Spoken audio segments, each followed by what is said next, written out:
Alors 2004, c'était pas tout à fait la même ambiance.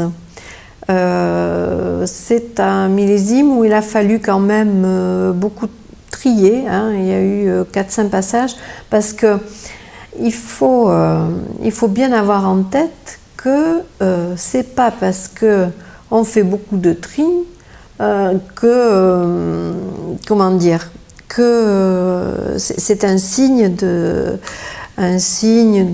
comment dire, de qualité pour le vin. Parce que quand l'état sanitaire est très bien, on n'a pas besoin de faire 4 ou 5 tris. Les raisins, avec 2-3 tris, en général, on fait le tour, quoi, hein. Donc voilà, donc 2004, plus compliqué, il avait plu pendant l'été, donc il a fallu pas mal trier, et puis on n'a pas fait de très gros rendements, forcément. Voilà, aujourd'hui c'est un vin qui est vraiment très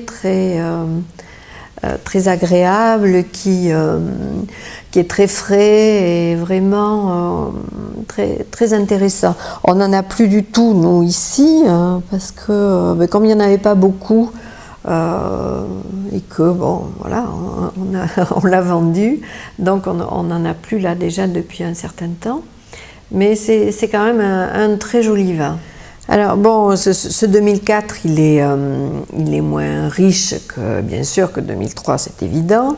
Il est moins riche aussi que 2005, qui est plus classique, ça on en parlera après. Mais il a une telle fraîcheur, une telle finesse aussi, que sur le plan à la fois de la dégustation et des accords mévins de la gastronomie, c'est un vin que l'on peut boire plus maintenant, hein, plus rapidement, et puis qui quand même à table passe beaucoup mieux, parce que quand même des vins très liquoreux avec la nourriture, il faut quand même faire attention, surtout quand on part sur des repas entiers avec nos vins.